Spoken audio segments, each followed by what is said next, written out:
So this is basically the second webinar of our webinar series at Teamform's Aviation Application section.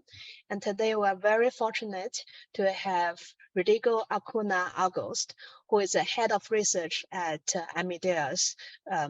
Rodrigo actually have worked over 15 years, has over 15 years of expertise in artificial intelligence and operations research.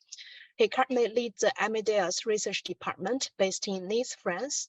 He is responsible for exploratory and applied research activities for the travel industry, which includes, for example, IT solutions for airlines, airports, and travel agencies. Rodrigo and his team have successfully initiated several research projects that are now implemented and have a significant impact on the travel industry. He is highly committed to the research community and academia. He has presented his work at several international conferences, published multiple research papers and patents in this field, and also teaching AI management at Schema Business School in France. So quite impressive, Rodrigo, while maintaining your industry practice as well as very active in academia. So thank you very much for doing this. Now I'm going to leave the floor to you. We look forward to the talk on how OR and AI can improve the travel experience. Okay, thanks, Lee. Thanks, Bruno, for the invitation today. I'm very happy to come to you and this audience to share some experience on operation research and artificial intelligence for the travel. Maybe the first question for this general audience is why Amadeus is here, or why is giving this talk. Our mission really is to make the experience of travel better for everyone, and how we are doing this through innovation, partnership, and to be responsible, okay, to people. So final goal for Amadeus is the travel experience. We are an IT company. That means we are doing software, and software that we are going to put a lot of operation research and AI. So I'm working in this in Sofia Antipolis, Nice. Our headquarters are in Madrid, in Spain. Still, we have development centers in India and the US and Australia and Germany and London, for example. Let me more focus on this talk.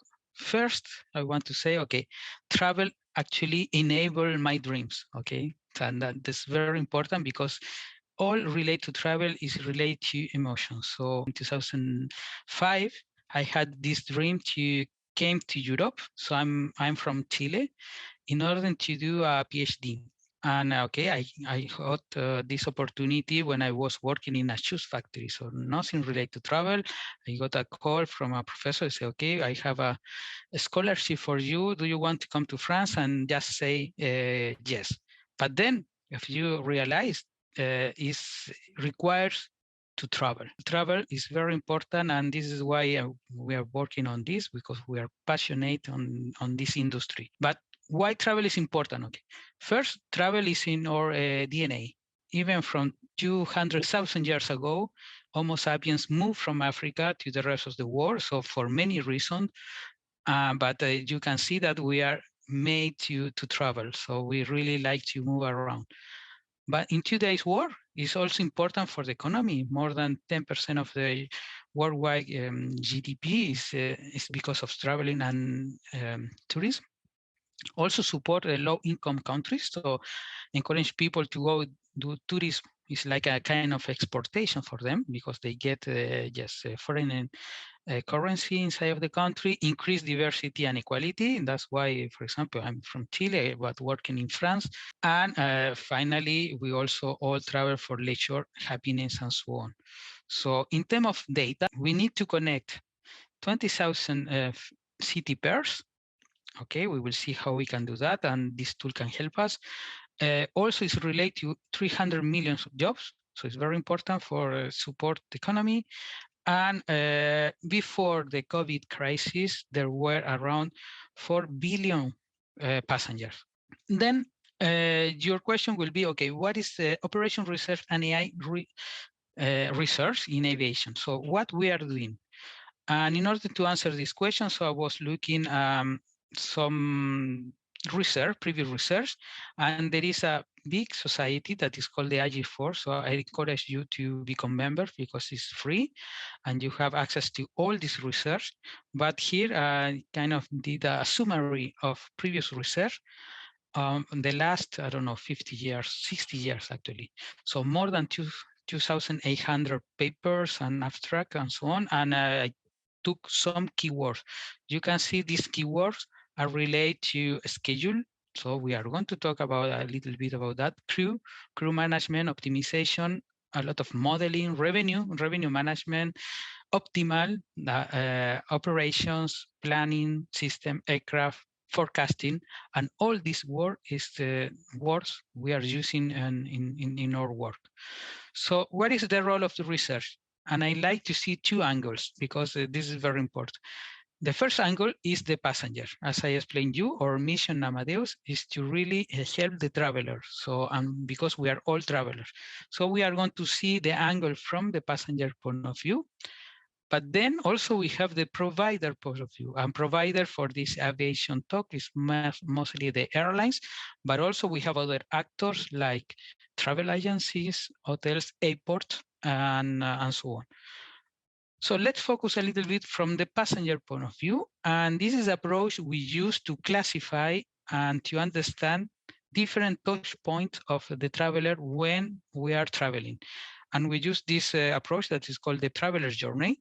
It's different step from going from the inspiration. So that means where and when you want to travel. Okay, you're looking inspiration. Shopping is when we go online looking for different websites and searching different trips, okay, this origin, destination. Then book is when you put your credit card and okay, you get your reservation. And then we go until the day of operation, let's say the day when you travel. So you need, before that, you have to do the check-in, go to the airport, then you enjoy your trip. So on trip activities and so on, you have the hotel there, for example, ground transportation. And then even when we are back, we still have some touch point in post-trip. For example, some can give some reviews, give about different activities and so on. So let's start with the first step. If we come back to my experience when I wanted to come from Chile to Europe, so it was in September 2006 as a start shopping flight. So I mean, I went online and searching, okay, show me a flight from Santiago to Paris, okay? And first things you can see here, we have thousands of offers, okay? I just put the date, trip that is in 6 months in advance and have hundreds of options from Santiago to Paris. And okay, so why we have this 100,000 of options and then how we are going to choose among them? And then we can take now the provider's perspective. Actually, there are many flights out there in the market. And this is the airline network problem. So we have 20,000 city pairs and more than 40 million flights per year. So you can imagine that coming from Santiago to Paris, we have many options, and this is not the more complex. For example, from Boston to San Francisco, I think you have more than 10,000 options regarding different connection point, different combination of fares and so on. And then this is not the only one problem. So for the airline, they need to decide, for example, when they are going to operate, what is the frequency. And another problem we have is the aircraft type. And let's put a more concrete example. This is probably you recognize the city. This is San Francisco in California. And I was looking, okay, what is the aircraft that operate in that airport? And you can see this is different. This is the main aircraft. They have more. So we have Airbus, we have Boeing, and different variation of Boeings, and different sizes, different range. So what is the distance they can cover and so on. Different cost of operation. And also for the airline point of view, a pilot can only operate only one aircraft type or few of them. They cannot operate. So we cannot exchange a pilot from this aircraft and so on. So this is one of the first operation research problems that we need to solve is the fleet assignment. What is that? We need to decide what is the aircraft type we are going to allocate to the different flights. And it can be quite hard. If you look at the Delta Airlines fleet, you can see they have all these aircraft types, so more than 40. Not all these flights have the same capacity, and we need to decide the aircraft in order to be able to sell the ticket. We need to know the capacity of the aircraft. Otherwise, we cannot sell it. Also, we need to allocate the pilot and and to maximize the profit. So, and this is only one example of all different airline scheduling problems. We start with the flight schedule. So what is the frequency, the destination, or the cities where we need to serve, with which frequency we are just say, at what time. Once we decide this, then we need to solve the allocation of aircraft type, that is the fleet assignment. But then you need also to allocate the crew. And in any case, the day of operation, you will have some problems, and we will see that. All this kind of system have the same kind of, let's say, interface. Is a Gantt chart, okay, so where boxes represent resources. In that case, could be a flight, if it's a ski fleet assignment. If it's an airport point of view, it could be an aircraft, because an aircraft could be two flights, okay? One flight that is landing and the other flight is taking off. And this is a typical kind of a representation, Gantt charts. How airlines can decide all this? One of the main ingredients here is to know how many people will travel.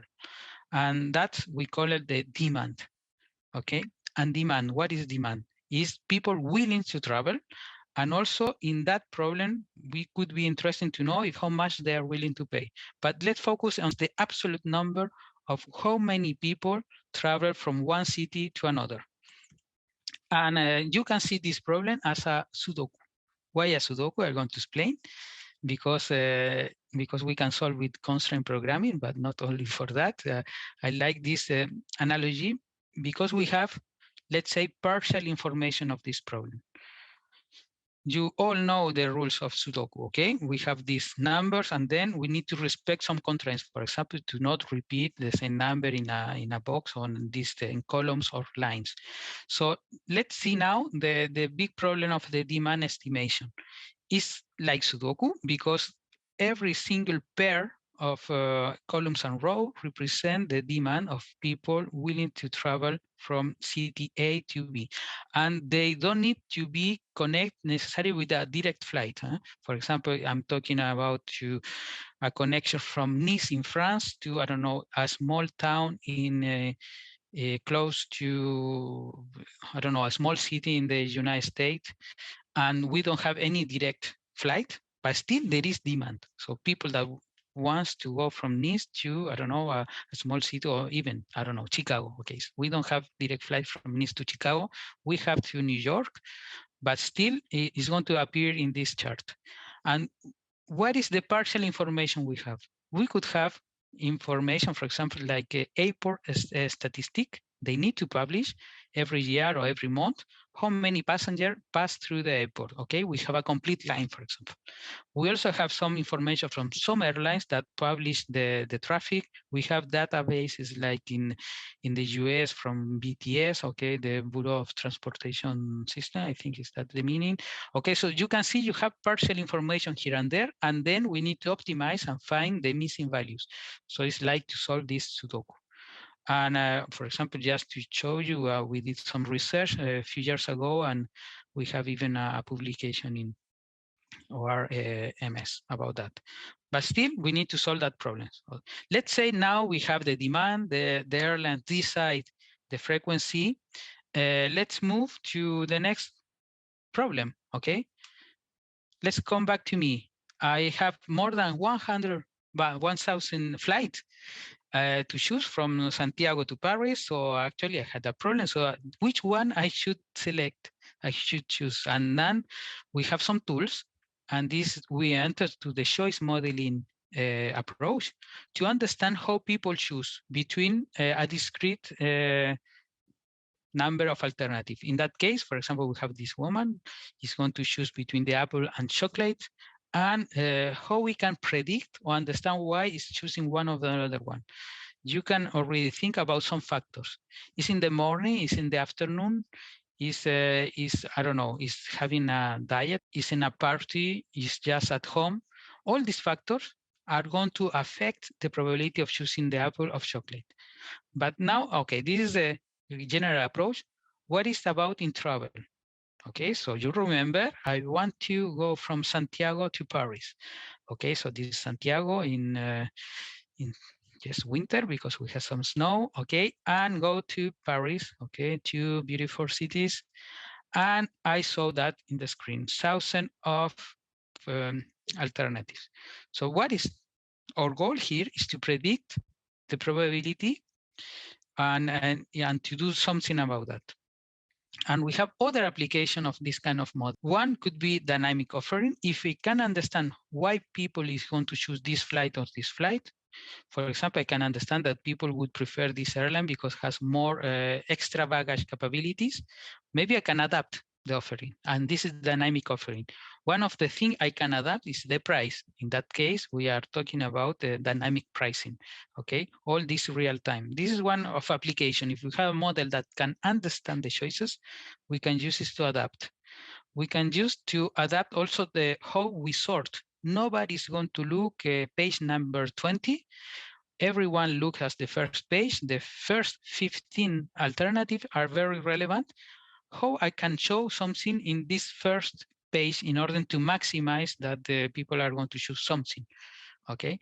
And then even if we are more in the proactive way, if we have a model that can understand really how people choose, maybe I can have a recommender system. So I'm a travel agent. People ask him, okay, I want to go to Santiago to Paris. I can offer him or this person 3 options, not 1,000, 3 options. Which one I'm going to choose? Okay. So what we are doing on that, so I have been an active research line in my team. So for many years, and in this chart, we summarize some of result. We can see what is the top one metric, okay? So 25% means that in 25 cases, when I show 50 alternatives, the model is able to really spot the chosen one, okay? That is one way to measure this. And here I'm sharing with you some list of papers about that. Okay, so now I'm done with the shopping. Now, okay, I can select the flight because I already did compare different alternatives. So what I did in October 2005, it's not 15, sorry, there's a typo here. I booked this flight of 935 euros with LATAM Airlines. Okay, and what is in the provider side that generates a PNR. PNR is a passenger name record. Is a, let's say, it's like it's the information about this reservation that is in a special language and so on. But this is kind of the base of the travel industry because PNR are shared between the travel agency and the airlines, and they represent this all the information we need from the traveler. For example, okay, for the flight, origin, destination, the date, if there are some special requests, and also if there are special meals, for example, or anything that is related, the frequent traveler information and so on. Okay, and probably your question is now, why is this price 935 euros? How the airline decided price? And actually, maybe if you go inside of aircraft and you ask everyone in the same flight, not everyone pay the same. Okay, some people pay more or less because first they are not sharing exactly the same trip. Okay, people are connecting. People don't have the same flexibility and they don't share at the same moment. So why we need to optimize this? So maybe I have a question to you. What do you think is the average order of magnitude net margin profit of airlines worldwide? Okay, so okay, too many people to ask you, but I would say it's not much. Actually, even well, sometimes it's negative. Is a single digit. Okay, so airlines have a strong pressure, and because the competition is very strong, in order to have some profit. It's very easy also as well to have losses. So in order to get the maximum, okay, to get this small profit, they need to optimize the capacity. Okay, what means capacity? And if we have like an aircraft, you can see you have different cabin already. And also the goal is to trying to sell everything, because when the aircraft is taking off, you cannot come back in time, and in order to fill that space. Okay, so it's like Christmas. Okay, once you pass Christmas, you cannot sell anymore any gift. Why we have different prices? You have different cabins, so they have not the same comfort, space, and so on. So let's say on average, we could have something like that. These are not real number, but could represent a little bit the order of magnitude. So first class is really could be just 10 times more than the economy. But even inside of a cabin class, we have different prices. And why is this? Because we want to sell the right seat at the right customer at the right price. What happens if in the airline sell everything very cheap? They are going to fill the flight completely, yes, but this is not optimal in terms of revenue. For example, you maybe you know about this relationship between demand and price. So it's the demand curve we have here, offer and demand, supply and demand, and the more you are expensive, you sell less, okay? And if you are very cheap, you can sell more. This is the basic principle, okay? You are very cheap, you can sell here 80 seats. And you are very expensive, the other side, okay? You can gain more money per seat, but still you are doing globally the same amount, 2,000. So the best strategy actually is trying to sell the more you can to the every particular segment. And in that case, you can do, for example, this is a toy example, you can do more than twice the revenue. Okay, so that's why at the end you have inside of a cabin class you have different booking class, and this booking class trying to sell to the people to the price they want. They don't have exactly the same product. For example, you have flexibility, you can cancel or not, you have extra baggage, whatever. Is way to segment the demand, and this is going to a revenue management. So in revenue management system is working like that. First, we are trying to forecast the demand. And then once we have an idea of how many people are willing to travel at which prices, we can have this optimization. So here we have AI and operation research. Still, we are doing some research on top of that. For example, trying to use reinforcement learning, that is more an AI technique, if to see if that tool could help also as well to do the optimization without doing forecasting. Okay, let's go to the airport.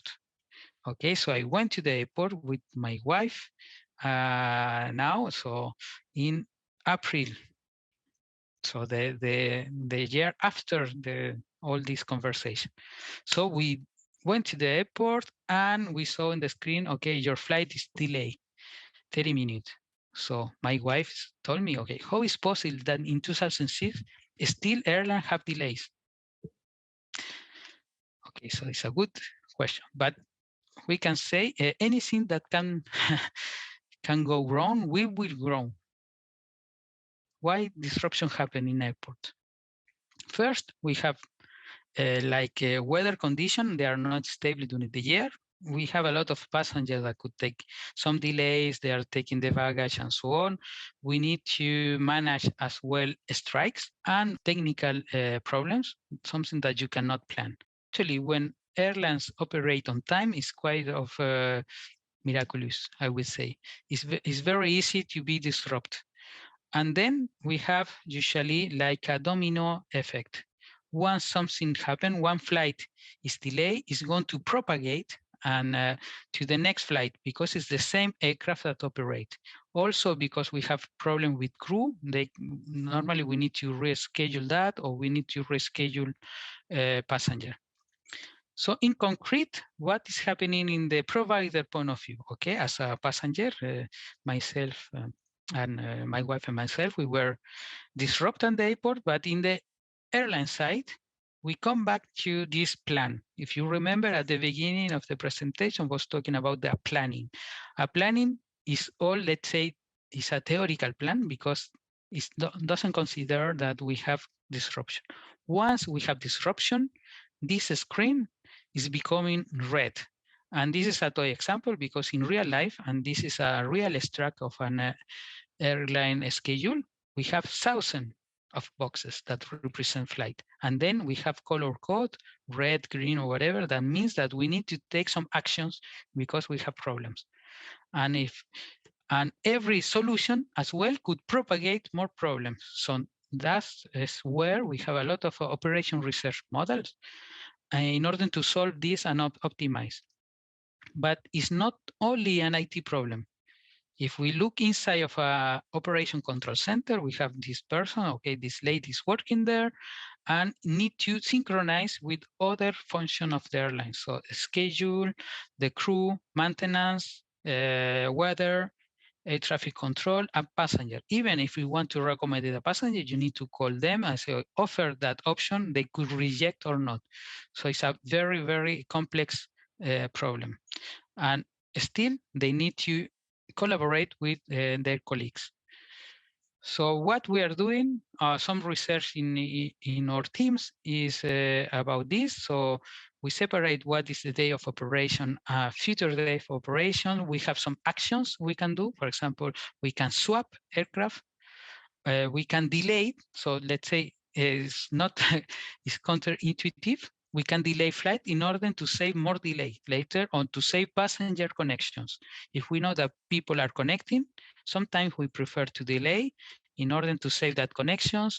We can also cancel, and sometimes we need to cancel because there is no way to go back, or the aircraft are on ground and so on. So, and very high time pressure. So this is the day of operation problem. And then for the future days, we have more flexibility and the pressure is lower, but still we need to solve everything because one day of operations connect to the next day. So the aircraft need to be in the airport, for example. So how is that look like in from the researcher point of view? So you can see, for example, this is a part of my PhD thesis I did for aircraft and flight reaccommodation. For the passenger as well, everything integrate. It look like equations. Okay, this is a problem formulation as a MIP, so mixed integer programming problem that represent, let's say, a simplification of the real problem, because as I just showed you, this lady working on that has more constraint that we can put in this model. Actually, they can break some constraint sometimes. They just make a call. I say, okay, I can operate or whatever. And this is something that the model, we don't accept this kind of constraint violations, and it's very complex.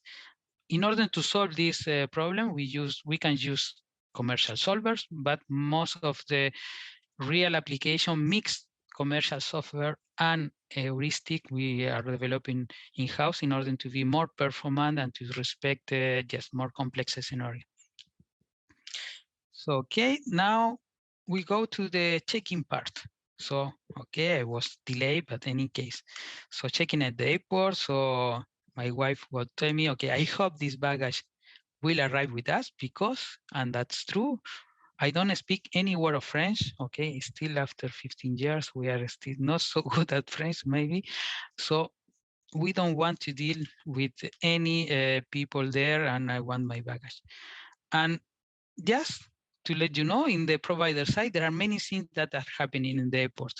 We have catering, we have the baggage, we have cleaning, and there are a lot of operations that are happening in this small window that we call the turnaround operations. So, and it's very important to be on time because this is the critical part. If you delay something onboarding, for example, you are going to propagate the delay to the rest.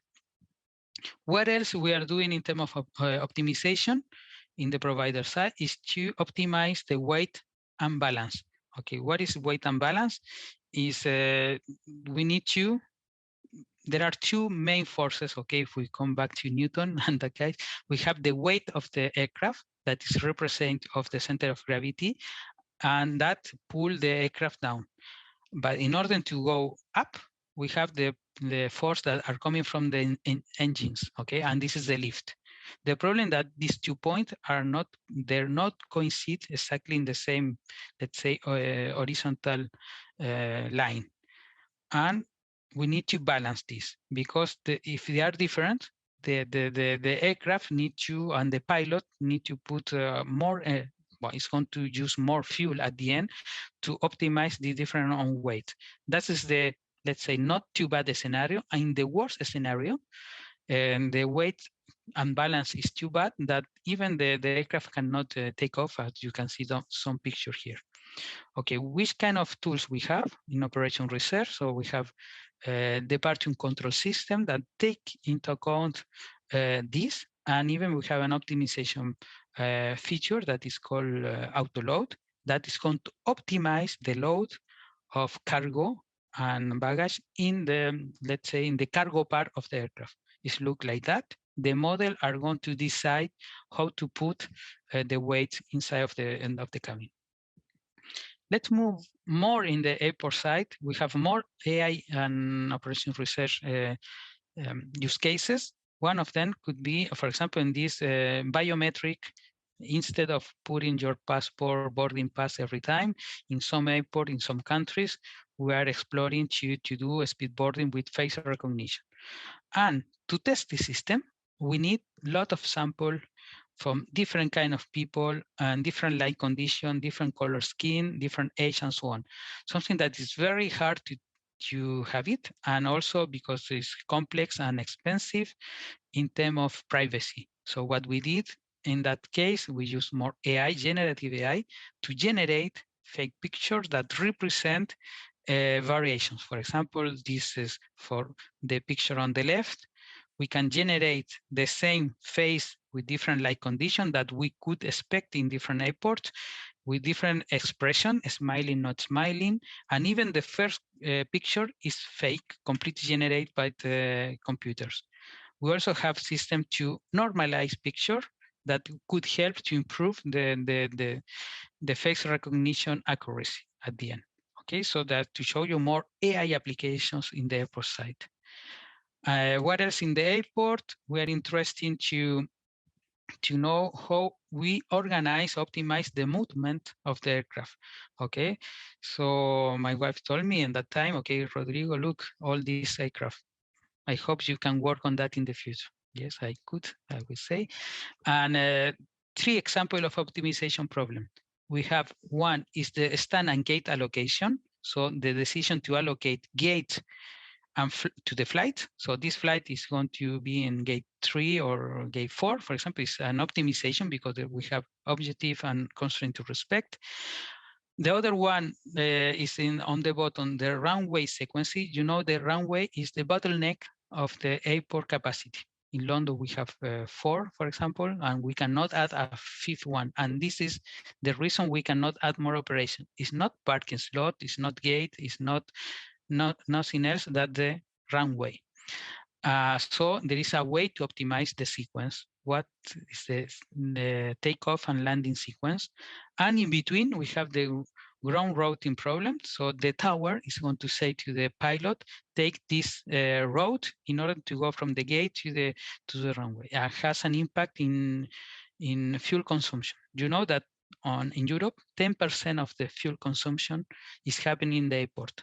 Okay, so it's a lot, and something that you can finally optimize. What we are doing this, another example of one of our research is the stand and gate allocation. This is how it looks in theory, and this is how it looks in practice, because it's running in some airports in Europe. And again, you have this kind of Gantt chart representation. Then, okay, on trip, finally, we went inside of the plane. So my wife was very happy and said, now I can watch a movie because there are not optimization anymore. Okay, it's true, it's true. No, it's not true. There are many things happening. So here's a video, maybe I want to skip, but to let you know, actually, there are different ways to, yes. And this is represent all the possible ways, for example, to go from North America to Europe. You know, we have a discrete number of possible routes, paths. There are, it's not infinite, it's not a continuous. So for example, the tower in the US, they say you can take this checkpoint and then go directly to this one. Why is operating like that? Because in the middle of the ocean, there is no radar or just it's no authority that will take care about the separation and so on. So a safe way to do it is to really separate. But as you can see here, there's a lot of optimization and things to do around that. So personally, I never work on that, but for sure you can find more example and research in this area. Okay, and now let's go to post-trip. So we arrived to France, everything was fine. And then I realized that I would ask to be reimbursed to some cost because it was covered by the scholarship. So, and I say I was really happy and I say I will probably pay a lot of taxes in future to compensate, but I was really happy with this help. And what about reimbursing cost? Here, again, we have some solution that use AI. We can have this, I think I have a small video here. Yes. So in order to speed up the process, so the classical process, you get all your ticket and then you collect them and you are doing a report and send to the organization that is going to pay for you or reimburse. Now we have solutions that have, yes, OCR and text recognition. Then they can detect also that they are in different language, what represent a date or money, for example, what is the tax, what is the, is an hotel, is a restaurant, is whatever. All this thanks to document recognition with computer vision powered by AI. And then, yes, so we arrive. And at the end, so my wife said, okay, we are in France. Now you have a lot of time because a PhD is a lot of free time, no? Okay, so, well, it was not so. And that was 2006. Now, in 2023, it seems that everything is solved. No, we don't have any more delays. We don't have, no, there are a lot to do. And how we can do what we are going to do, we can ask passengers. And you can see, for example, is IATA global passenger survey they are doing. So IATA is the international organization of airlines. And you can see that some areas, and this is taking the passenger journey step, but with another naming. For example, we can see the red means dissatisfaction in terms of security, a lot of onboard, border, and baggage collection. So a lot of things we can still do in the airport side. This is the more, yes, this dissatisfaction that people have today. So for sure, AI can help. What else the community is doing? So I took a look of, again, of all these 2,800 works with the help of a colleague, Jorge, helped me to look at the different keywords. And we saw, for example, new trends. So you can see in terms of business problem, 60 years ago, okay, 50 years ago, a lot of concern about fuel because we had the problem of fuel, if you remember or read it, at that time. But now the problem are more the disruption. Still in the 2000, we have demand concern, probably after the September 11 problems, people was traveling less, and then that decreased. But again, after COVID, maybe demand seems to be an important problem from the industry. In terms of objective, so we used to trying to find the optimal solution with simplex and all this, but now the world become too complex. It's very hard to, there is not a way to get the optimum. We have estimation and more machine learning is rising, as you can see in terms of tools. So I would say the trend today is more machine learning AI. We also will have generative AI. Simulation tools are okay, declining, but still optimization is still there and very important. For the travel industry perspective, I see three main challenges. So business travel is don't to be the same like before the COVID, because now we have more video conferences like this one, and we have a staff shortage. So people that left the industry because they was not work on that, but now airlines, airports, and other actors have problem to recruit, and we have a lot of commitment from airlines in 2050 to be zero emissions, and a lot of research on that. Okay, so with that, I finish, and I will say, okay, this is my contact.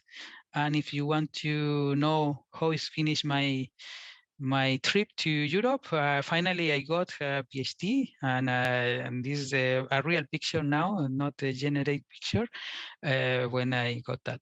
And just to be continued, now that I finish, you will have a lot of time to travel, said my wife. Okay, no, not yet. Still a lot to do. So Lee, I give it to you if you have, or I don't know if we could collect some questions from the audience, or you also have something to say. Yes, Rodrigo, thank you very much for this wonderful talk.